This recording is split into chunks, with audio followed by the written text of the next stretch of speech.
Cheese ও butter ছাড়া যে এত মজার হোয়াইট সস পাস্তা তৈরি করা যায় আগে জানা ছিল না। হ্যাঁ, ঠিকই শুনেছেন, আজ চিজ এবং বাটার ছাড়া এত মজার হোয়াইট সস পাস্তা তৈরি করব।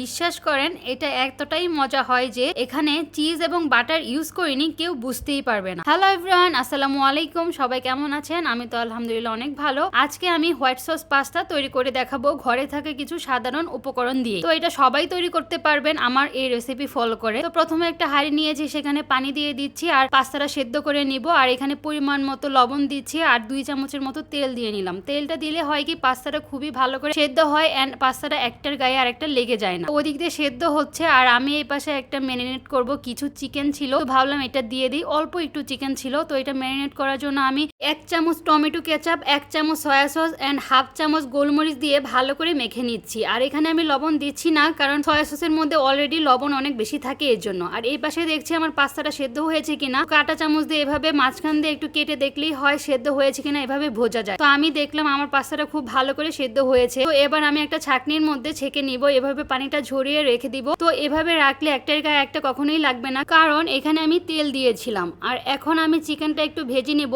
একটা কড়াইয়ের মধ্যে হালকা একটু তেল দিয়ে। আর এখানে চিকেনটা আমি দিয়ে দিয়েছি। চিকেন ভাজতে তো বেশিক্ষণ সময় লাগে না। আর আজকে বলেছিলাম যে বাসায় থাকা কিছু উপকরণ দিয়ে আমি এই হোয়াইট সস পাস্তাটা তৈরি করব, তো তেমনই করছি। চিকেন ছিল আর তেমন কোনো সবজি ছিল না। এখানে সবজি দিলে অনেক বেশি ভালো হয়, কিন্তু আমার বাসায় সবজি ছিল না তাই দেইনি। কিছু আমি পেঁয়াজ দিয়ে দিচ্ছি। পেঁয়াজ তো সবার ঘরেই থাকে, তো পেঁয়াজটা একটু মোটা মোটা করে এভাবে ফালি করে নিয়েছি। আপনারা দেখলেই বুঝতে পারবেন। তো দুইটা ভালো করে আমি করে নিলাম। এবার আমি হোয়াইট সসটা তৈরি করব। হোয়াইট সসের জন্য বাটার দিলে খুবই ভালো হয়, কিন্তু আমার বাসায় বাটার ছিল না, ঘি ছিল, তাই আমি ঘি দিয়েই করেছি। আপনারা চাইলে তেল দিয়েও করতে পারেন। তো এখানে আমি কুচি করা রসুন দিয়ে দিচ্ছি। একটু হালকা ব্রাউন হয়ে আসলে 2 চামচের মতো আমি এখানে ময়দা দিয়ে নিচ্ছি। দিয়ে অনবরত নাড়তে হবে আর চুলার আঁচটা অনেক বেশি কম রাখবে, নইলে পুড়ে যাওয়ার সম্ভাবনা থাকবে। তো একটু নেড়ে চেড়ে ভালো করে যখন ব্রাউন কালার হয়ে আসে ময়দাটা, তখন এটার মধ্যে আমি দুধ দিয়ে দিচ্ছি হাফ কাপের মতো। দিয়ে এখানে পরিমাণ মতো চিনি দিচ্ছি আর চিলি ফ্লেক্স দিয়ে দিচ্ছি। দিয়ে আর একটু কেচাপ, টমেটো কেচাপ দিচ্ছি। এই সব কিছু দিয়ে ভালো করে নেড়ে নিব। আর পরিমাণ মতো লবণও দিয়ে দিতে হবে। দিয়ে কন্টিনিউয়াসলি নাড়তে হবে, নইলে দলা পেকে যাওয়ার সম্ভাবনা থাকে, নিচে লেগে যাওয়ার একটা সম্ভাবনা থাকে। তবে আমি নাড়তে নাড়তে যখন ঘন হয়ে আসবে, তখন আমার হোয়াইট সসটা রেডি। তখন আমি এখানে পাস্তাটা দিয়ে দিব।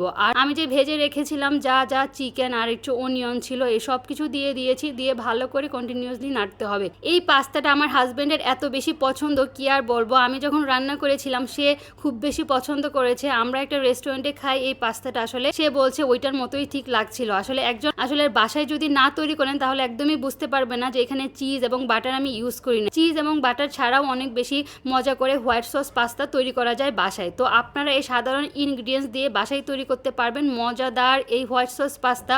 আজকের ভিডিওটা এই পর্যন্তই। কেমন হলো জানাবেন। আল্লাহ হাফেজ।